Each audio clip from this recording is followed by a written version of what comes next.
Reporte 100.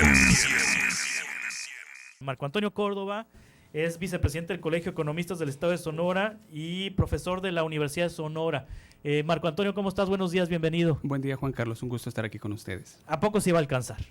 Pues mira, haciendo los cálculos, con este incremento del 20%, el salario mínimo mensual para el próximo año sería de 3,690 pesos, que sí estaría por encima del monto que se señala en la línea de bienestar, que es 3,150 pesos. En ese sentido, este incremento salarial le permite a aquel trabajador por lo menos adquirir una canasta de bienes y de servicios que esté por encima de esa línea de bienestar. ¿Qué es la línea de bienestar, Marco Antonio Córdoba? La línea de bienestar es una línea, es una canasta de bienes y servicios donde la persona puede satisfacer por lo menos sus necesidades más básicas, ¿no? Y esa cuesta 3,150 pesos. 3,150 pesos es lo que marca ¿Y el Coneval. salario mínimo queda en cuánto a partir del 1 de enero? Quedaría en 3,690 mensuales. 3,690 mensuales. 3,690. Ahora, este aumento del 20% al salario mínimo a partir del 1 de enero, ¿es para quienes ganan el mínimo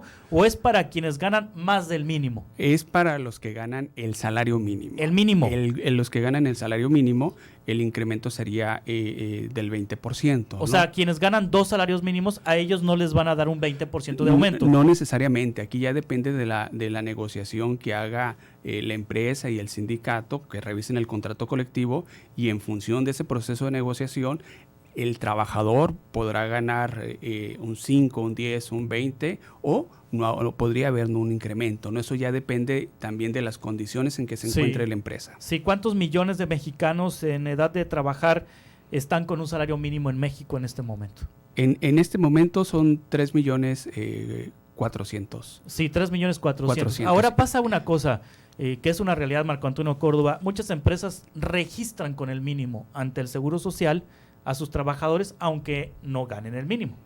Así es, pero esto ya ha venido cambiando, sí. Juan Carlos. Si revisamos las cifras del IMSS a nivel nacional, hay 16,334 trabajadores registrados solamente con un salario mínimo. ¿16 millones? No, 16,000. 16,000. 334 trabajadores. ¿No más 16,000? Registrados con un salario mínimo. Y aquí en Sonora, menos de 1,000. ¿Menos de 1,000? Menos de 1,000. Menos de 1,000 con un salario mínimo. Con un salario mínimo. O sea, son a los que les impactaría entonces el aumento del 20%. El 20%. Ahora en la frontera el salario mínimo es distinto. ¿Ahí sube cuánto? Sube solamente un 5%. Sí. Hay que hacer también una precisión. Se va a incrementar el salario mínimo un 20%. Sin embargo, parte de este incremento corresponde al monto independiente de recuperación, que serían 14 pesos con 66 centavos. ¿Sí? Ese es un programa que tiene el gobierno federal para ir recuperando, ¿no?, el salario mínimo. Y el incremento del salario sería el 5%. Sí. ¿Sí? De tal manera que las negociaciones salariales, lo más probable es que inicien a partir de un 5%. En la frontera, el incremento es solamente de un 5%. Sí. Ahí el monto independiente de recuperación quedó en 0. ¿Sí? ¿Por qué? Porque el año pasado lo duplicaron. ¿Sí? Entonces, el incremento del salario mínimo realmente es del 5%. La otra parte corresponde al monto independiente de recuperación. Sí, ahora el año pasado también el gobierno subió el mínimo bastante porcentaje, ¿no? Un porcentaje 16%. 16%. Ahora este año es un aumento del 20%. Y además, bueno, subió el salario mínimo en la frontera con un porcentaje también muy importante. Sí, lo duplicó. Lo dobló el año pasado, es decir, a partir del 1 de enero de 2019. Así es. Ahora de aumento del 20 es a partir del 1 de enero de 2020. Marco Antonio Córdoba, ¿por qué antes no se hacía y ahora sí? Había ciertos factores políticos, lo que se ha venido señalando, ¿no?